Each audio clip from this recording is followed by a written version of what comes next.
What's up, man? Hey, how are you? I'm good. It's an honor to have Batman on the podcast. If I'm allowed to call you that, yeah, without your mask on. It's preferred. Okay, I got you. Yeah, man. Glad you were able to get a little time off of work.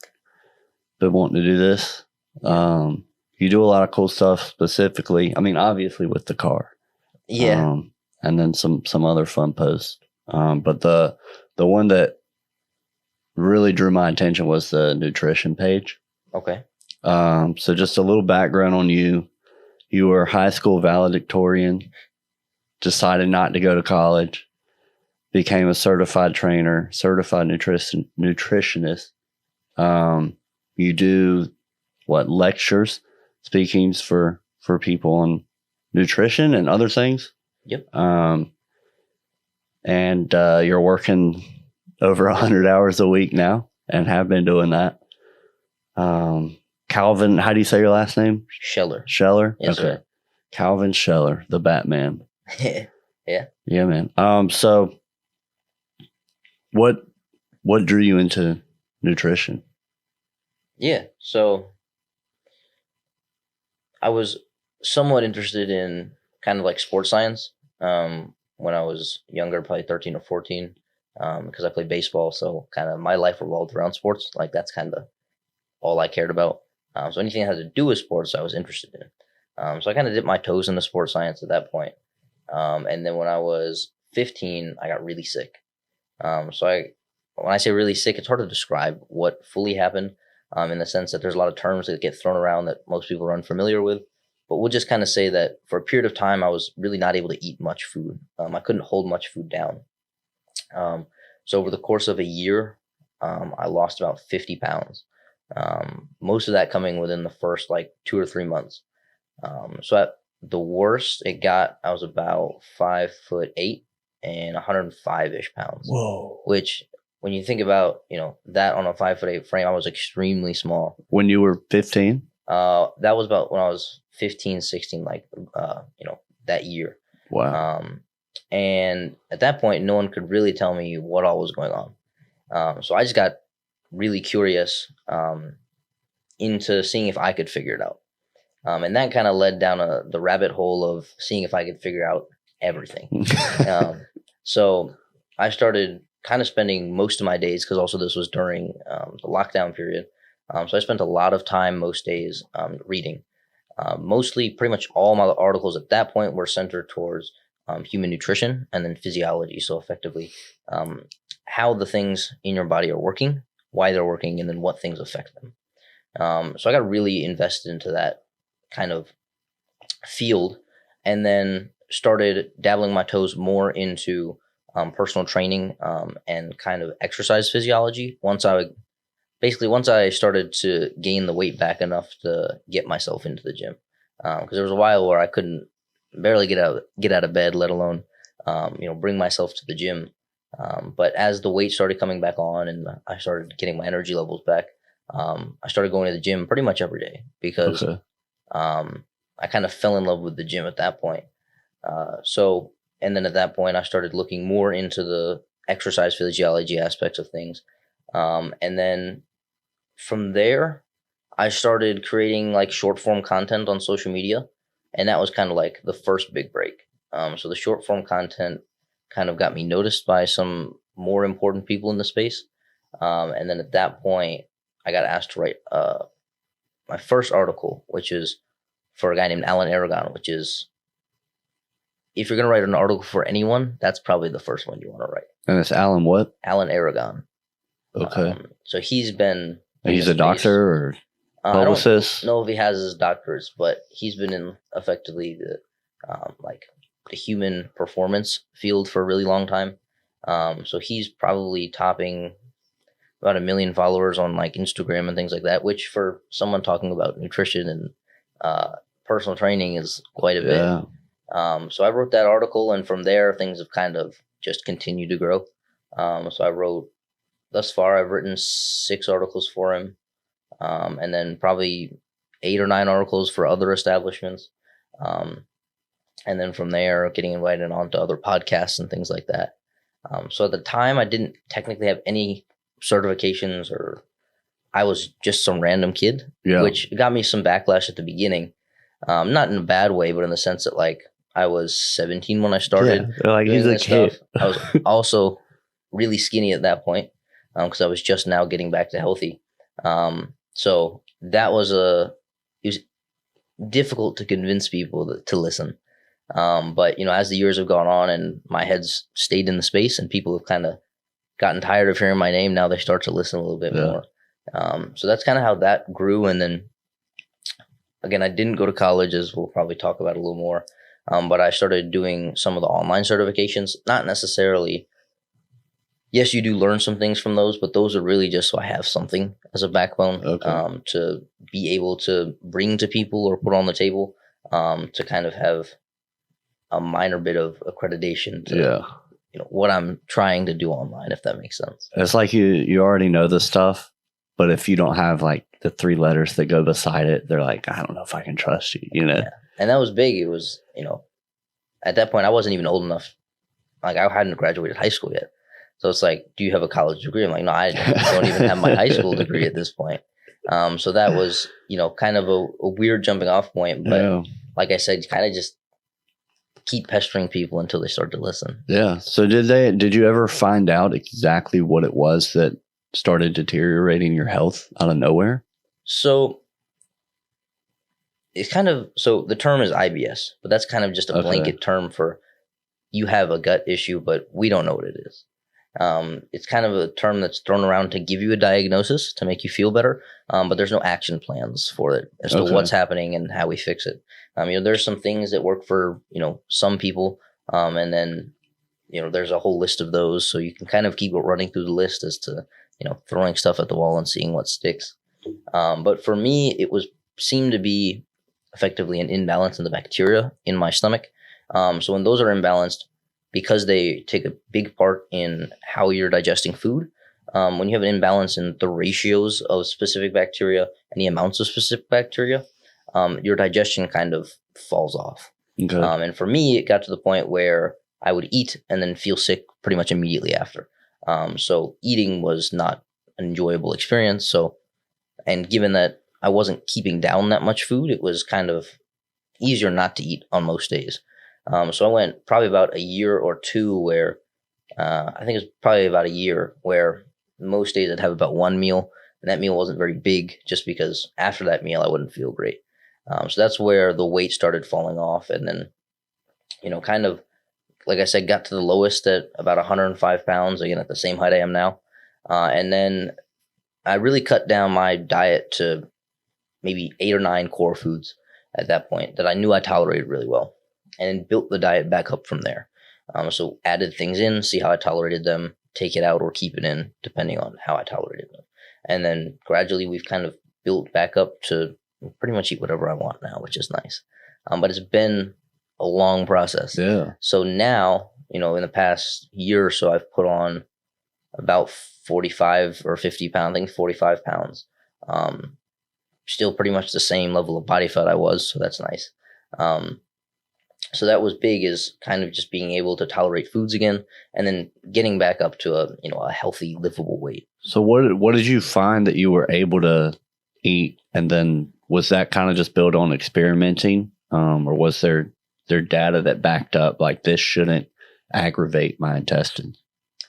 There was a lot of trial and error, but there's also a few core foods that are really low or absent of like the most common allergens like gluten, dairy, things like that, or even specific compounds in like plants that some people tolerate well and some people do not tolerate well. Like why some people might tolerate tomatoes well and other people have one heck of a time when they eat tomatoes.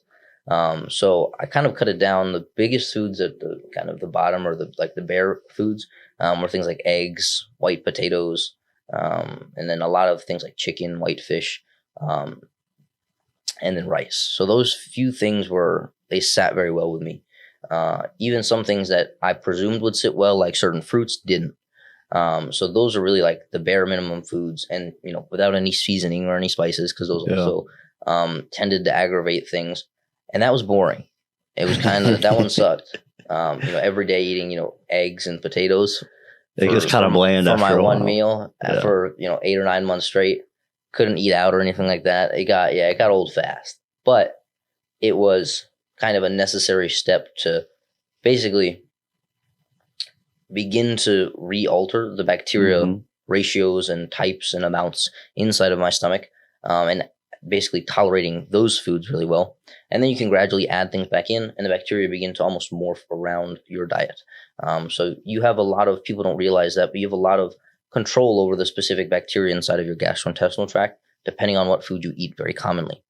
So foods that you may not tolerate great today, if you continue to eat them over a long period of time, you might begin to tolerate them better and better. You just have to sit through that period of time where you might be bloated or gassy or something like that.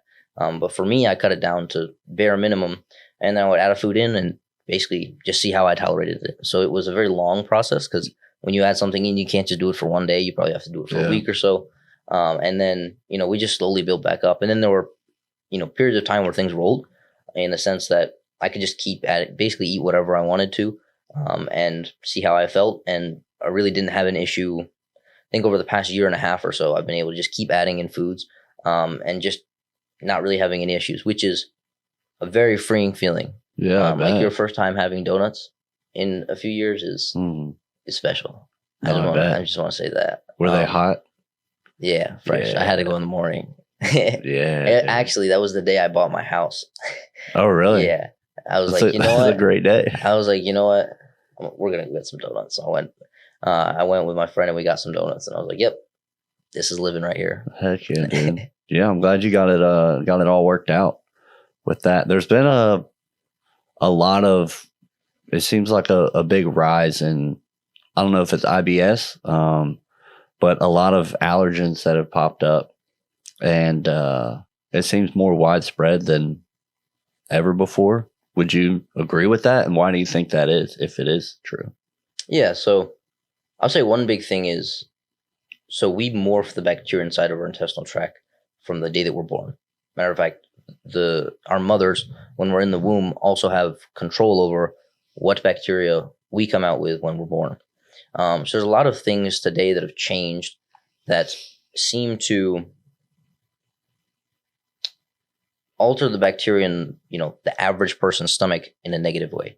There's a lot of things that people don't really think about. So the kind of environmental toxins that we're exposed to, kind of the lifestyles we're living. So not really being outdoors as much as that might sound weird.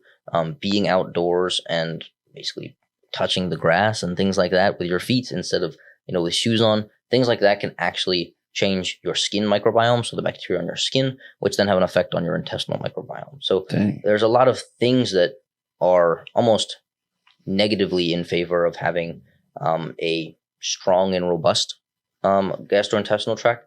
And the other thing is parents have started to lean towards things like gluten-free, dairy-free, whatever it happens to be, free things for their children, which on the face may sound good because they have some notion that these things are going to be detrimental for their child. But if we never introduce those foods to begin with, then as they grow up in life, they will not be able to tolerate those foods, because the most informative time, you could say, for the gastrointestinal tract is in the beginning of life. So people that don't drink any milk at the beginning of life will almost definitively become lactose intolerant, even if they didn't have the specific genetic propensities like their counterparts to become lactose intolerant. If they never drank milk, then when they do try and drink milk at age 12, 15, whatever it happens to be, they're probably going to have a rough time. So things like that is cutting out foods at a really early age, although it might slightly benefit the child at that given moment in time. If they ever want to, have pizza or, have these foods when they grow up, it's going to be a lot more difficult. For me, it wasn't really like that. It was just kind of a sporadic thing. But for a lot of people, especially people being born in the past 4 or 5 years, I have a feeling we're going to see a bit of a tough time, especially for gastroenterologists and people like gut doctors per se. They're going to be overloaded. I have to assume. But we're also just becoming more aware of what a food allergen is, and we have a greater propensity to diagnose gastrointestinal diseases or conditions. I might have the same problem that someone had 50 years ago, but they didn't talk about it. They didn't diagnose it. They didn't tell anybody about it. They just kind of moved on with life. Yeah. Mine was a little bit more extreme, but like the typical IBS diagnoses that are just like, hey, I get bloated after eating these 7 foods. A few, 50, 60 years ago, we just wouldn't have even talked about. Yeah. So I'll say the rate of diagnosis and the speed at which people get diagnosed is a lot more rapid. I got you. But for the kids growing up, it's a lot like, I guess, building their autoimmune system as well, like letting them not just, dive into a pool of acid or whatever, but becoming exposed, getting sick, not in a terribly bad way, but in a way that allows their body to have that first battle when they're young and just slowly start building that. Yeah. And I mean, this isn't talked about much, but so you have your immune system is one big thing. So it's a kind of a subset of different systems that interact throughout your entire body. But the largest vat of immune system material, you could say, or immune system stuffs is inside of your gastrointestinal tract. So it lines the border of your gastrointestinal tract. And that's so if you do eat something that is probably going to poison you or is going to make you sick, you have a very strong and robust immune system surrounding your gastrointestinal tract that might be able to make that problem a little bit less detrimental. But if we are having gastrointestinal issues, we're far more likely to have immune system issues. And if we're having immune system issues, we're far more likely to have gastrointestinal issues. So because that immune system isn't protecting the gastrointestinal tract to the same degree or as strongly, and then you become more likely to get damage and then have an overgrowth of bacteria, or the ratio of bacteria begins to get skewed and things like that. So it's kind of like a cycle. So keeping both kind of just focusing on trying to build both at a young age is helpful. Again, like you said, there's 2 polar opposite extremes. I'm not saying to leave your children in the cold for a few days and let them fight it out. But at least exposing them, letting them run outdoors with no socks on, letting them kind of roll around in the grass without getting mad. And then instead of completely, putting them on a paleo, vegan, gluten-free diet from age of 1, letting them eat all those things to at least be able to tolerate them when they get older. What would you, what are the things that they just shouldn't, just absolutely not expose their kids to as far as foods? It's tough. In the sense that, like hot Cheetos. Well, if they want I mean, those aren't a necessity, I would say. I think you can get all those ingredients somewhere else, but in the sense that kind of an idea similar to, if you never let your kids drink and you tell them, their whole life they can't drink, and then they go to college and there's no parents around. The first time they drink, they're probably going to get completely hammered. They're going to drink a little bit too much. In the sense that if you're not at least exposing these, your children are going to come to face with, all these things at some point, whether they're under your roof or they've moved out. So they're probably going to eat all these things. So let's say they're gluten-free from the day they were born, and they move out at 19. After the age of 19, they're probably going to indulge in quite a bit of gluten, and they're going to have a really tough time with that. So at least just exposing children to all the different types of food allergens from a young age. So gluten, dairy, lectins, which are plant components in things like cruciferous vegetables and leafy greens. So kind of having their diet as diverse as possible. Again, I'm not saying diversity in the sense of like have them eat every candy bar, but allowing them to be exposed to all the different food allergens so that at least they can begin to morph a gastrointestinal bacterial profile that is able to tolerate those things whenever they do decide to, eat a pizza for dinner and go to bed. Okay, I got you. Do you feel a drastic change from where you were at, like the beginning stages, and then right there in the middle of the, I guess, battle you have with the disease, and now? Like, can you look back and tell a big difference? Yes. I'll say when it first started, I was confused. I didn't quite know what was going on, but I did know that I'd wake up a lot of days and my stomach would hurt and I didn't feel great. But I kind of just kept going on with normal life. And it was around the time when lockdown happened. So it was almost like, I don't know if anyone else felt like this, but it was kind of like things started blending together. Days started moving faster than normal in the sense that I blinked and then I was 30 pounds lighter than I was supposed to be. And I was, really not eating much, maybe having, in a 7-day week, maybe only eating 5 meals that week just because of how I felt. And it was kind of just like I blinked and I was in a spot where my health was declining. And then at the lowest point, I just remember waking up every day feeling just like I wanted to go right back to bed. So I would sleep for 8, 9, 10 hours, wake up, and then kind of dread the process of just moving my feet and putting them on the floor to get out of bed because of how little energy I had. Yeah. As soon as by the time I got up and started moving, then I felt a little bit better.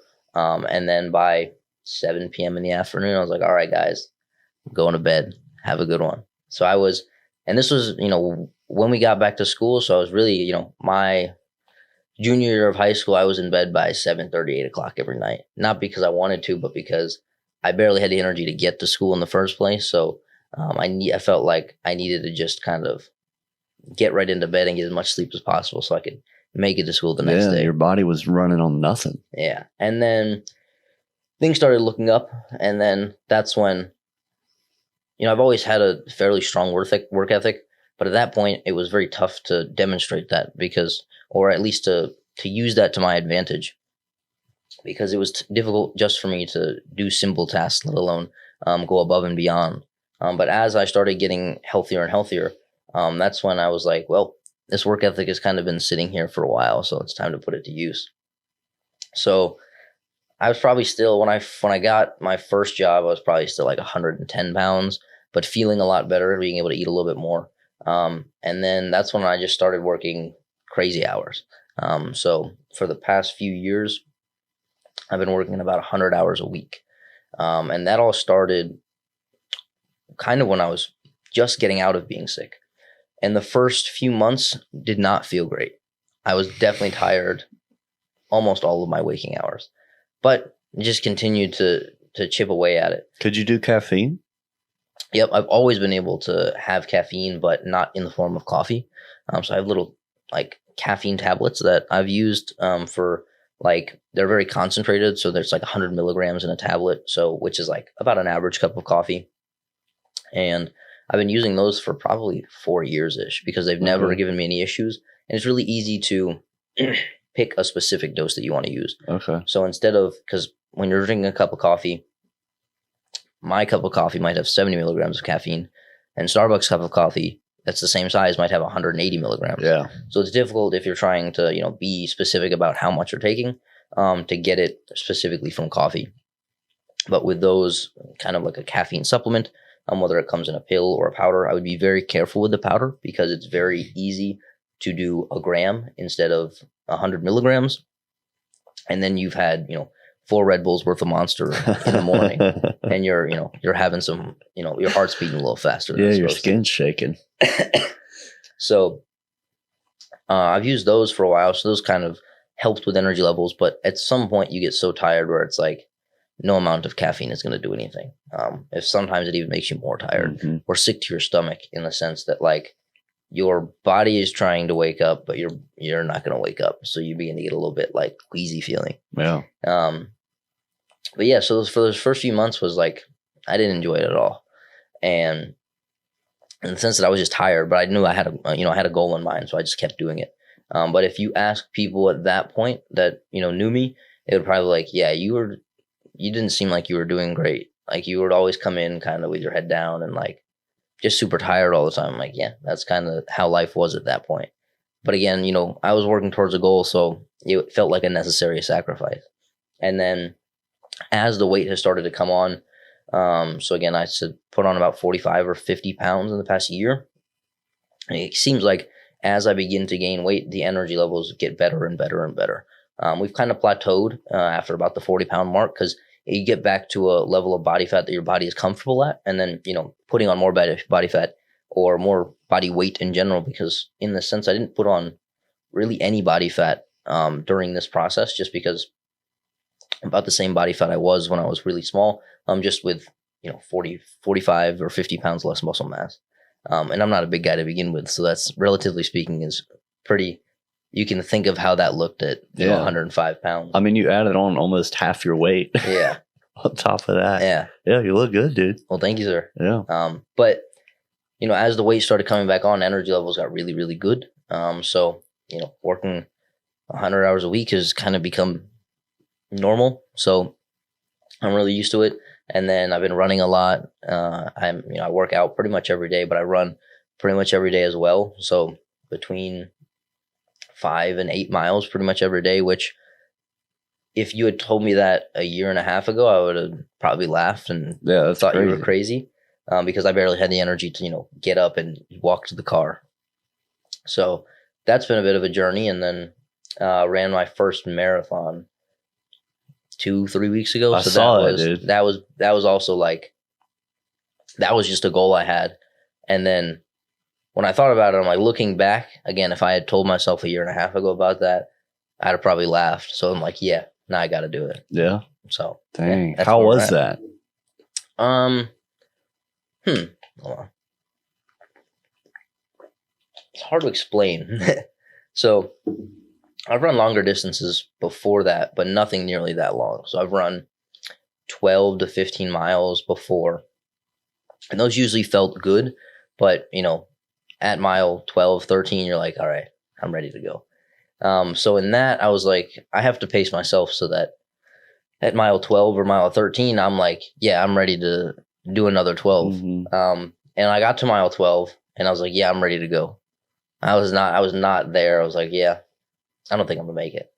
But then, so, you know, one thing for me at least, and for a lot of people that, you know, I've worked with for running programs, you know, when they're running, if their heart rate begins to get up and they begin to breathe really heavy, that's when you almost like, you get really present and every second feels like it's a minute long. And then you're like, yeah, I don't think I can do much more of this.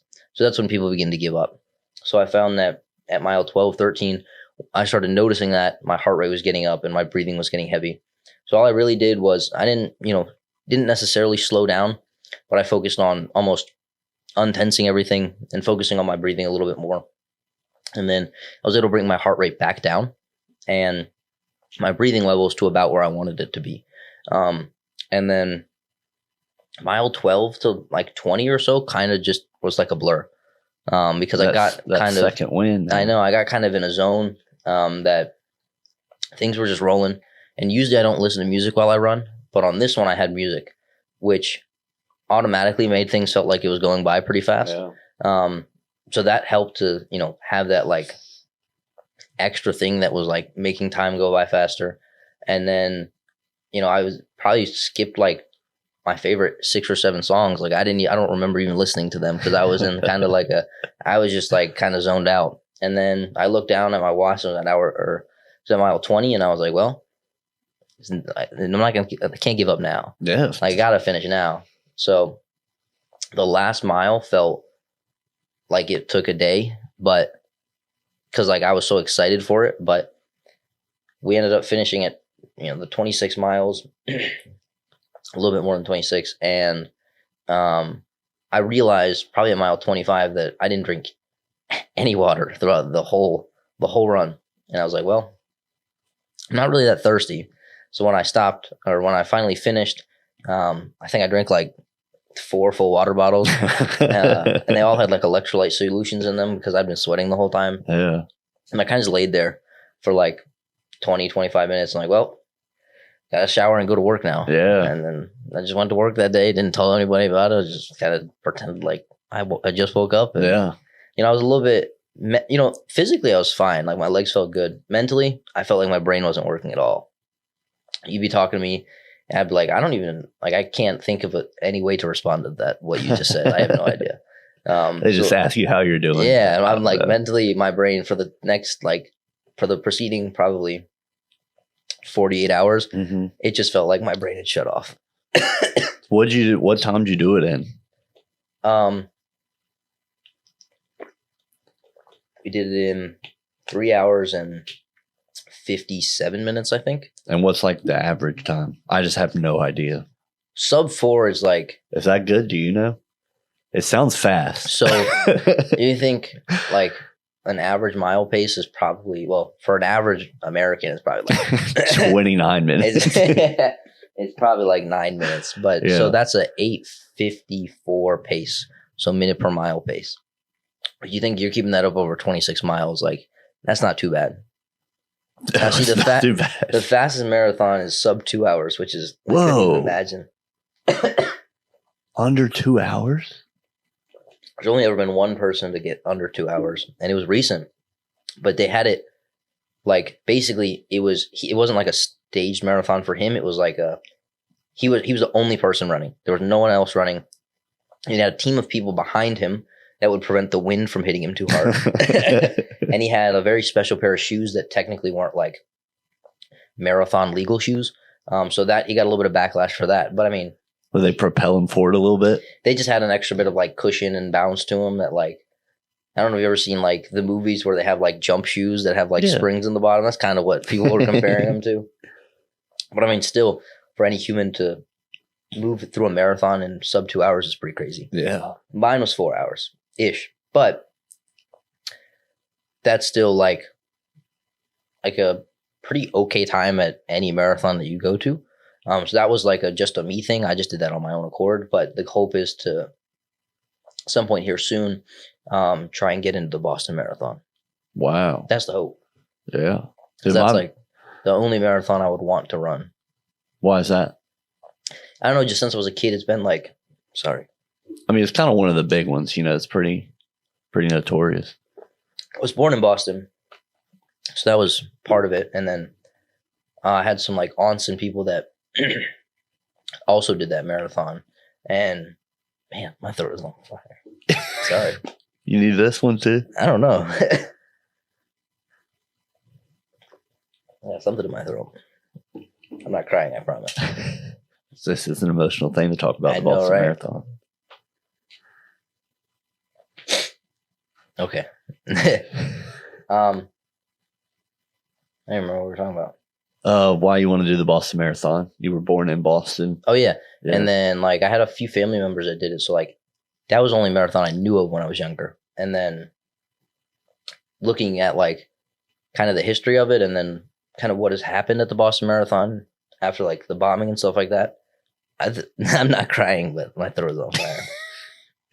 You saying that you're not crying really makes me think you're just crying. I'm sorry, guys. It's okay, man. Emotional topic. That's what we do here. Man, I might borrow this. I don't know. Dude, take it. I don't know what's happening. It's all good. Yeah, I don't have any passion or desire to run at all. I just hate it. There we go. You got to stay hydrated, Calvin. I don't know what that's happened. Good for you. Apparently. I'll leave that. That's still yours. You might need that one too. I don't know. I got my coffee. I'm not getting choked up yet. I don't know what happened. Yeah. But yeah, so I've been yelling all night. That's the problem. You've been what? I've been yelling all night at work. Really? Yeah, it's real loud in there. Excessively loud. So like everyone's wearing earplugs. So if I want to have a conversation with you, I have to yell at you so you can hear me over the background noise and the fact that you have earplugs in. Mm-hmm. So like most nights I leave and I'm like, I don't want to talk for the next 6 or 7 hours because my voice hurts and I don't like my head hurts. It's just not that it's a bad job, but because I love that job. I wouldn't be where I'm at without that job. But it's like, man, sometimes I wish I could speak to people without yelling at them all night. So that's the only downside is like hearing, and then voice wise, it can be tough. Yeah, no, I get that. Well, let's shift a little bit.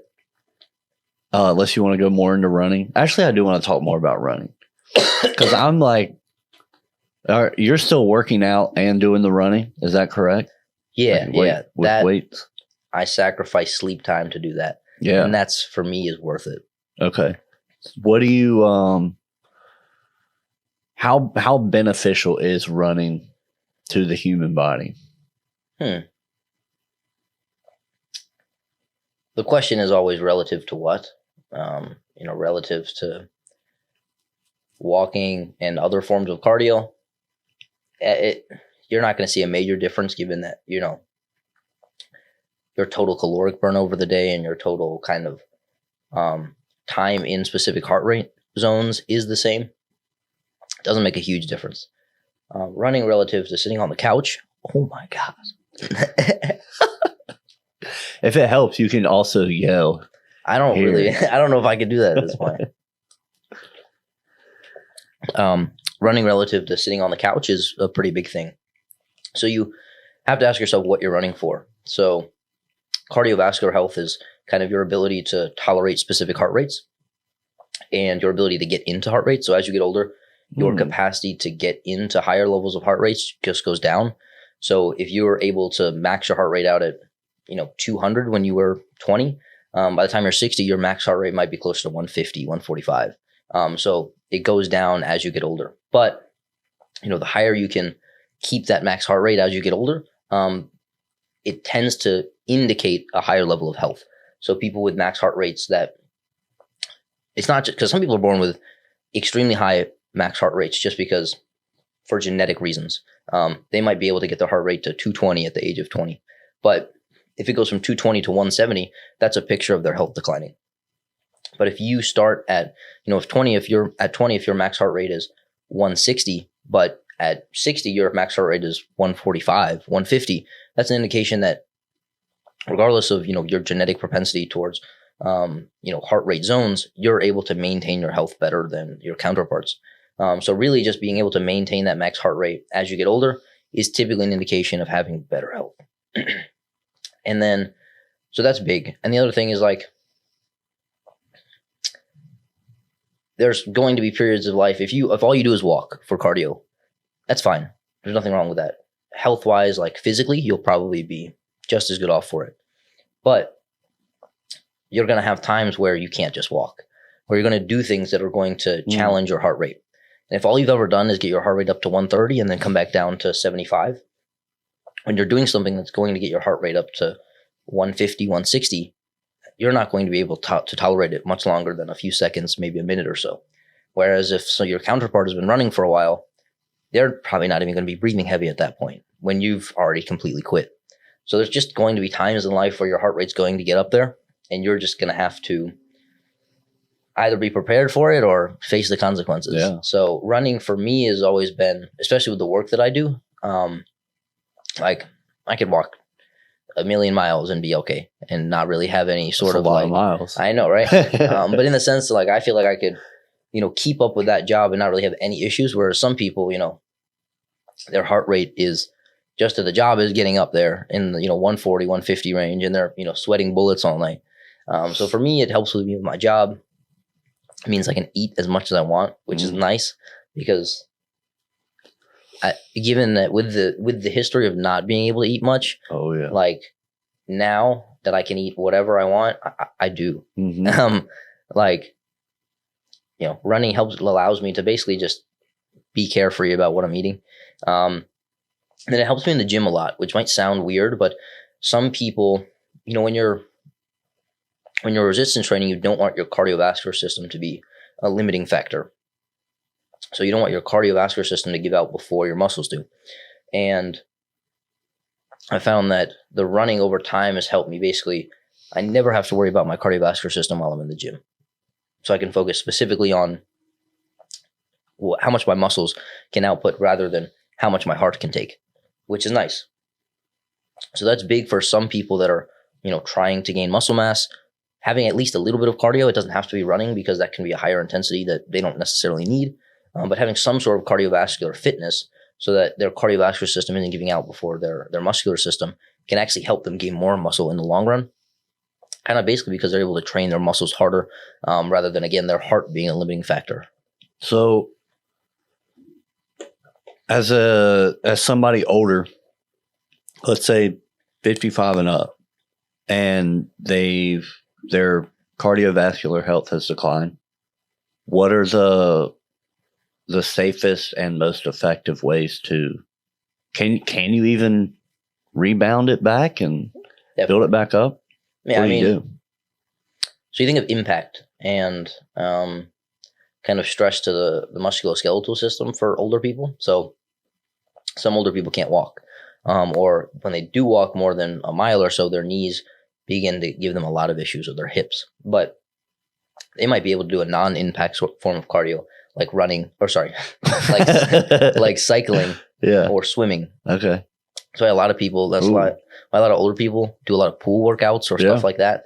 People are like, oh, it just looks funny. But for them, it's a form of cardio that isn't going to make their joints and their bones feel real bad the next day. So finding a form of cardio that keeps you out of pain is important. And, as you begin to do a form of cardio more often, if at first it might make you sore, but not in a bad way, not painful, but just sore the next day, you get used to that. And then over time, you're able to tolerate more and more of that specific form of cardio. So for some people, you have to discern what is skeletal and joint pain versus what is just muscle pain. So for older people, kind of seeing what they're able to tolerate. And then it's kind of just, like anything else, you start small and then build up. So walking, some people go all in. So their first day they're walking, I'm going to walk 4 miles today. And then the next day they can't even get out of bed. Mm-hmm. So it's like starting with half a mile and then moving to a mile and 2 miles. So your goal for me, when I finish a cardio session, I don't want to be completely drained of all my energy. I want to at least have, some good energy left in the tank. And I don't want to be super out of breath, which for me, that means that I have to pull the pace down a lot when I'm running. So that, again, when I finish, I'm not, panting. And that's kind of how it seems like it's worked for some of the older clients I've worked with, is that if you can pull the intensity down where it might feel odd, but you didn't give it 100% in the sense that you still have some left in the tank, you're able to do it again the next day and then the next day. And the consistency is probably going to almost assuredly gets a lot better results than, having a really intense day to day and then, not doing anything until, you're recovered 3 days later. Right. So that like consistency of, maybe lowering the volume a little bit and the intensity, but increasing the frequency in the sense that you're doing it, every single day, that tends to be your best lever, because a lot of people get to the point where they're extremely diligent when they're in the gym or when they're doing some sort of exercise, but their consistency is lackluster. And they wonder why, they're not really getting results. It's because like you're giving it all you have in 2 days of the week. But if you could give it most of what you have, 75% of what you have, 5 days a week, you're probably going to be in a much better spot. Yeah, absolutely. So for older people, finding something that they can comfortably be consistent with, which can be tough, especially starting off, because, even walking can make basically all the muscles in their body sore if they haven't walked in a while. So that's kind of a jumping off point, is keeping them invested at the beginning. It's like, hey, I know today you might feel a little bit, your muscles might hurt, but this time next month, you're probably going to be pain-free and your joint pain might be getting a little bit better, which sounds odd, but the act of exercise and getting your heart rate up releases specific molecules inside of your body that tend to at least help relieve pain for a short period of time and can begin to restructure your musculoskeletal system in the sense that it can improve things like arthritis. So it can help actually improve joint health as well as bone health and things like that. So as much as people might not realize it, exercise is actually kind of a mimetic towards pain, especially in like that musculoskeletal system. Yeah. Do you have any suggestions for supplements for people? That's a tricky subject. Yeah. Because very specific to who might need what. Well, I'll say the one supplement that is almost across the board, it's hard to find a reason not to take it, is creatine. And I know that sounds weird because if we're talking about just your average old person, I would recommend them more than the younger person to take creatine. And I say that because people see creatine as just being for, increasing muscle mass, but creatine, you can almost think of creatine as like an energy substrate in the body. And energy is good for all aspects of the body. So for someone who's older, creatine tends to improve cognitive health as well as improve health for their joints and their skeletal system. So people with joint pain and maybe some sort of arthritis or like bone-related degenerative disease, taking creatine can actually prevent and sometimes even begin to reverse that process, which sounds weird, but you have a creatine system within all the cells of your body. So instead of being used primarily just for muscle mass or for the muscular system, creatine for someone who has reoccurring arthritis or joint issues might actually be more targeted towards their joint health and their skeletal health rather than just for their muscles. Okay. And cognitive health is kind of a obscure topic because it's hard to measure cognitive health. It's hard to put real numbers on cognitive health. But for someone who's older, it seems that creatine in the short term can improve brain function. And then when taken when you're younger, it seems to help preserve brain function so that neurodegenerative diseases either don't come as fast or don't come as strong. Okay. That's interesting. I was not expecting that answer. And for creatine, you're really not going to find anything better than the most basic form of creatine. So there's a bunch of different, types of creatine that have no evidence supporting them relative to the creatine monohydrate that you can find effectively anywhere. So although it's cheaper or it's the least expensive form of creatine, so people think, oh, it must be the worst form. Yeah. It's actually, in studies, never been proven to be inferior to anything else, in the sense that nothing has ever been better than creatine monohydrate when you actually look at what it's doing for the human body. So you can save your money and also get the best bang for your buck. Okay. So that's the one I would say. And then all other supplements are really relative to your nutrition. So when I was not eating much, but really bland foods that didn't have much nutrition in them, I was taking not a lot of supplements, but a few supplements that I knew I needed. But if someone with an extremely diligent nutrition plan took those same supplements, they might actually throw off their ratio of micronutrients in the sense they might have too much zinc or too much magnesium in their body. And at that point, they can begin to cause other issues that would be unexpected by taking a supplement that they thought was going to help them. I have one friend that he really likes to experiment, and he has almost poisoned himself with zinc and magnesium and copper before because he's like, oh, this is probably what I need to take. And he'll take, the normal amount plus his extra bonus special amount. And then he's like, yeah, I feel really bad. I'm like, you've probably poisoned is a scary term, but you've probably just overloaded with that specific micronutrient. And then it takes some trial and error to get back down to where you want to be at with micronutrients, because a lot of them can be stored for, inside of cells and inside of organs for multiple years. So that one's tough. Is like, wow. Hey, I know it took you a month to overdose with zinc, but it's going to take you a year to get back down to normal. So really, yeah, those, especially precious metals or metals that aren't used as frequently. Zinc might not be the best example, but copper is probably a better example in the sense that, once you've overdosed or overloaded with copper, it takes a very long time for your body to begin to excrete that copper because it recycles copper really well. So what does our body use copper for? A lot of things. I'll say most notably every energy process in your body. So every movement that you make requires energy, and every molecule of energy created inside of your body requires multiple molecules of copper. So it sounds weird because people don't really think about copper because you only need it in very small quantities, but a deficiency in copper can make you, extremely lethargic, and kind of make it, make you feel like you don't want to move or get out of bed or expend energy because that's your body effectively conserving the copper it has left for vital functions like brain function. Wow. That's pretty cool. There's a lot of micronutrients that when creating a nutrition program, people think about macronutrients a lot. So protein, carbohydrates, fats. Mm-hmm. But people don't think about micronutrients. They're like, hey, I look good, but I feel horrible. Mm. And there's a solution for that is, dialing in that, parents and doctors will talk about multivitamins a lot. Those are micronutrients that typically in a multivitamin aren't in crazy high doses, and you'd get in far greater quantities in your diet. So those micronutrients have really important functions. That's why we have, diseases and conditions for all these micronutrient deficiencies, like a vitamin C deficiency, a vitamin D deficiency. But there's a lot more than just vitamin C and vitamin D. Yeah. But those are pretty much the only ones most people know.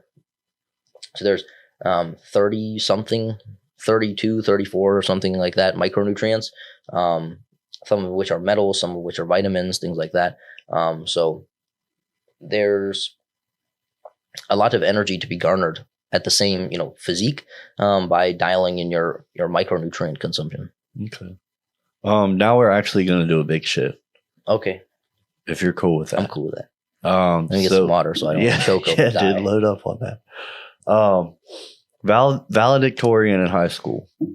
Yeah. And you decided not to go to college.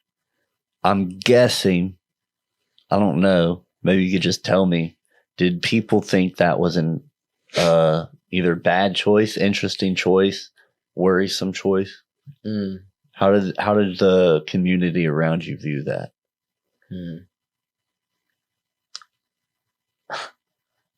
That's a good question. The people that were close to me tended to be like, you know what? I think you figure it out. As in, like, it was a bad decision, but you can, make it work. Some people that were, as bad as this might sound, there were some people that were banking on me to kind of show out for them, in the sense that, like, teachers and people that kind of helped develop me into the person I was at that point. They were like, well, this guy goes to college. That looks good on me. So some people thought it was a horrendous idea. So I did apply for colleges. I got into maybe one or two Ivy League schools. And I was like, had to basically be like, hey, by the way, I decided I'm not going to go to college, but I appreciate it. And at that point, I knew that I knew the path forward. I didn't tell people the path forward at that point because I tend to keep things secretive or not tell people about things until they've happened, because I don't want to tell you about it and then it not happen, because then I have to explain why it didn't happen. So I didn't tell people, but at the time, and it's coming to fruition, my goal was to begin to basically make as much money as possible at the beginning of, my teen, or at the end of my teens, early 20s, and then buy as much real estate as possible. And then with that money, I'd begin basically using these houses as rental properties, and then money would come back into my pocket every month just from the rental properties. And then after 10 years, when I go to sell the property, that's probably a close to $100,000 profit for each property that I buy. So that was important. I wanted to get as much money as I could at the very beginning. I also was a little burnt out of school at that point. I had invested so much into being the valedictorian and getting into whatever college I wanted to, that when I got in, I was like, I don't really want to do this anymore, which was weird. But I was like, you know what? I can figure it out. And so I thought about the community college. So I went for a semester, or half a semester, or it was something obscure. I think I went to class and I was like, yeah, I realized why I didn't go now.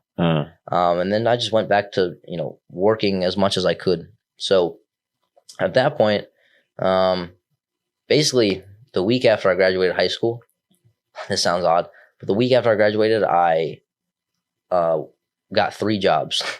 So I applied for like 8 different places, and pretty much all of them offered me jobs, which was nice.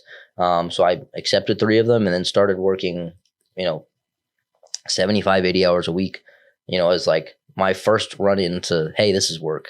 But they were all kind of, bottom of the barrel jobs. So gyms, restaurants, things like that. Things that are temporary but not lifetime careers. And then I got a job at a manufacturing facility called Caterpillar. So at this point, I was still going to go back to school after about a year or so. Was hoping that, all the schools that accepted me the first time would accept me again. But I got a job at Caterpillar, and I was approached by some of the managers, and they're like, hey, if you stick with us for a year and you want to go back to school for engineering or something that at least pertains to us, we'll pay for it. And I was like, you know what? That sounds like a great idea. So I've been with that company for a little bit over a year now. And I moved into kind of I guess, so to speak, for how long I've been there, I moved into one of the higher positions I could be in. So I'm kind of just riding that wave until I hit a plateau and they're like, hey, like, we want to give you this position, but you don't have any college. And then I'll be like, okay, cool. Like, can you guys pay for it? And then kind of just ride that wave. So at the beginning, I was sure what I wanted to do, that was just make as much money as possible now, and then take a step back after about a year, see where I was at, and then decide if I was going to go back to college. And when I did that, I was like, it's not a good idea right now. It might have been a good idea, but there would have been a lot that I was giving up, and it would kind of knock me off the trajectory I was on. And then, so I decided not to go back to college, or not to go to college at all. And then now I'm happy with that decision, which for a little while I was not. I was like, you know what? It would have been easier if I went to college. Mind you, if I had gone to college, I'd still be in college. And when I graduated, I'd be in some pretty gross debt. Especially with the schools that I would have gone to or wanted to go to, it would have been some pretty horrendous debt that I would probably be paying off till I'm 27 or 28, if not longer than that. You'd be better off than all the other ones getting out. Yeah. Paying off till they're 50 or something. Yeah, but now, I'm 20, and I've already bought 2 houses, so kind of getting into the real estate already. So by the time that everyone's getting out of college and, probably 6 figures in debt, I will probably be on house 3 or 4 and just kind of keep rolling that way. Yeah. So that was kind of the vision from the beginning, and it sounded like a crazy, obscure decision. And I'm very lucky that I saw it through, because there was a lot of times where I was like, you know what, this is a bad decision. I'm going to have to change trajectories here. And then I sat on and I was like, you know what, just keep on the same trajectory for a little bit longer. And then, every time I look back, I was like, just give it one more day or give it one more week. And then I guess the opportunity at Caterpillar was important. That was big for me, kind of staying on the path I was looking for. So it sped things up. And then kind of it's a company that I hope to stay with for a while, and then see how high I can get. Hopefully in the engineering department is the goal. And then at some point I'll hit a plateau in the engineering department, and they'll be like, hey, you have to have some sort of, engineering education for us to give you a management position per se. But already talk of getting into the department to begin with without any sort of education. So like I said, just keep trying to stick to the plan. And thus far, I'm not too mad at how it's going. Heck yeah. And I have some, extra spending money. So mind you, I still work 4 jobs. So I work about 110 hours a week right now, which is a lot, but is fairly normal now. So it's manageable. And then at some point, the real estate will begin to grant me income that replaces the extra 3 jobs I work. And then I'll be able to work 1 job plus have pretty much a full-time income from real estate. Yeah. And then I have 2 full-time incomes, 2 good full-time incomes coming in by the time I'm 23 or 24. So again, it's kind of just like, in the moment when it feels hard, you want to switch paths. Even if you know that, like, if you're patient and you give it time, like, you're on the trajectory you're supposed to be on. At least that's how I've seen things. Of course, if I fell off that trajectory, I'd be able to adjust really quickly. I've always been able to, make things work, I guess. But it's like, sometimes I get impatient and I'm like, you know what? I need things like to speed up. And I'm like, you know what? If I try that, I'm more likely to get further behind than if I just stick to the path I'm on.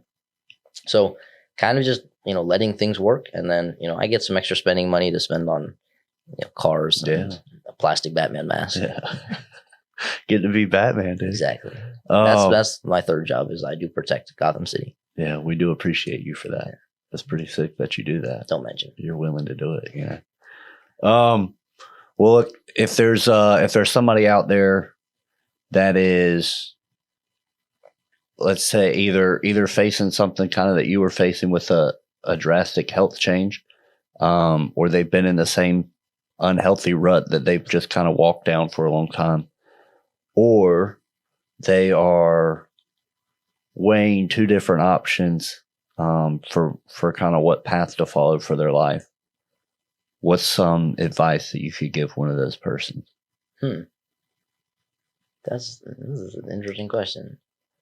Maybe need to split it into 2. Yeah, I was thinking about that. Those seem like 2 different avatars. I'd say For health, I would say a lot of times, so barring things like I had, so barring like a disease or like a condition that kind of is deteriorating your health out of your control, for most people, especially the people that I work with, I'll be like, okay, tell me, keep a dietary log for 10 days and also keep an activity log for me. After 10 days, they'll send it to me and it'll be pretty bad. It'll be like, here's what I'm eating. And it's just like, fast food or, things like that for pretty much every meal. So I can ask a very simple question for most people. I say, hey, what do you think the problem is? And they'll name me the exact problem. And you'll be like, okay, so let's fix it. Most people know exactly what they need to do to improve their health immediately. But most people need someone else externally to tell them that, to give them the motivation per se to actually go through with it. Because we can tell ourselves a lot of things, and then the only person we are letting down per se is ourselves. And most people are okay with letting themselves down because we've done it most of our life.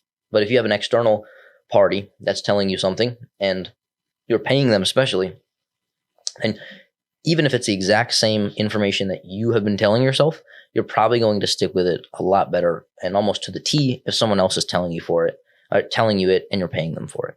So for me, a lot of most people know what the path forward is. They just need the almost permission to follow it. And that permission sometimes means you have to buy into some sort of nutrition coach that, again, is going to tell you what you already know. And then you'll begin to follow it kind of in fear of letting them down or in wasting your money or whatever it happens to be. So for most people, the small or the big things that they know about are probably going to be their best steps forward. And then, as you begin to get healthier, but there's still another level you want to reach, that's when you can begin to get more nuanced on things. But for most people, the typical stuff that, again, they already know, eating more fruits and vegetables and eating at the house more often, cooking, making home cooked meals with, just whole foods. I don't want to call them real foods because all foods are real, but foods that, we've had for millions of years, or I guess hundreds of thousands, however long it's been. Fruits, vegetables, animal protein, stuff like that. Concentrating your diet around that is the easiest thing you can do. And that doesn't mean you can't have, meals out at restaurants or things like that. That is in no way saying that, but having a larger percentage of your meals being at the house, or even if they are out, being, created of those foods that you probably know are going to be nutritious for you. And then kind of just letting that come to fruition. So instead of doing it for a week and then quitting because you didn't see the result, you didn't lose 70 pounds in that week, just, continuing on that process and finding the small wins to kind of keep you going. So, I lost 2 pounds this month, 8 pounds this month, or I'm able to walk this distance without getting tired now, things like that. So finding those small wins that keep you motivated throughout the way. For the second person who's in between hard decisions, I think for me, I've always, I guess, overthought things, but tried to think things through as many times as possible. So I'll take a step back and I'll, have the two decisions and I'll take a day or two. So one thing that a lot of people have trouble with is comfortably sitting by themselves without a distraction. So most people, if you go to any store, if they're standing in line, they're probably playing on their phone, because just standing there and being with their own thoughts for any longer than 5 to 10 seconds can make people nervous and anxious. But if you're facing a decision rather than asking, take advice from other people, but take the time to, whether it sit in a room and put your phone on do not disturb, or, remove yourself from electronics and just think through decisions, like a logical human being. A lot of times the correct decision is pretty evident. You just need to give yourself the time to think through things. Of course, sometimes there's two decisions that both can either seem risky or that both seem like great decisions. And one thing that I've learned, or that seems to keep reoccurring, is that, the decision that's probably harder and requires more effort, oftentimes the reward at the end of it not only feels better, but it tends to be bigger. So, and, kind of the bigger the risk, the bigger the reward is something that most people have heard, but don't really put into practice. For me, it was like, I know that this path that I'm going to take of not going to college might be slightly less definitive, that I'm going to, get to where I want to be.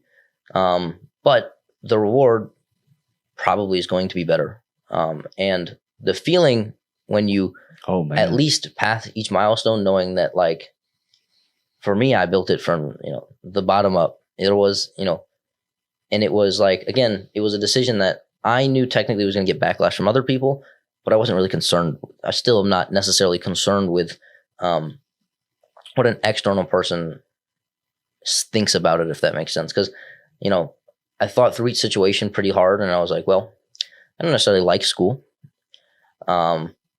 anymore. Not that I always loved school, but I was like, I'm kind of burnt out with school. So I was like, that just being less miserable, not being in school is going to help. Yeah. And then it's like, well, the path that I'm going to take can end up with some pretty big rewards. And I'm at the point in life at, 18 or 19 is I can try something, fail, lose everything. Not that I had much at that point anyway, but lose everything, start over again, and still, by the time I'm 25, still be in the exact same spot I would have been in. Yeah. So that's big, especially at the beginning of life, is like your risk tolerance is astronomically high relative to someone who's 55 and has a mortgage and kids to take care of. It's like you can lose everything and still bounce back within, a few months. And at that point, everything is a lot smaller than someone who's 55 or 60. So losing everything isn't actually that big of you're not losing much.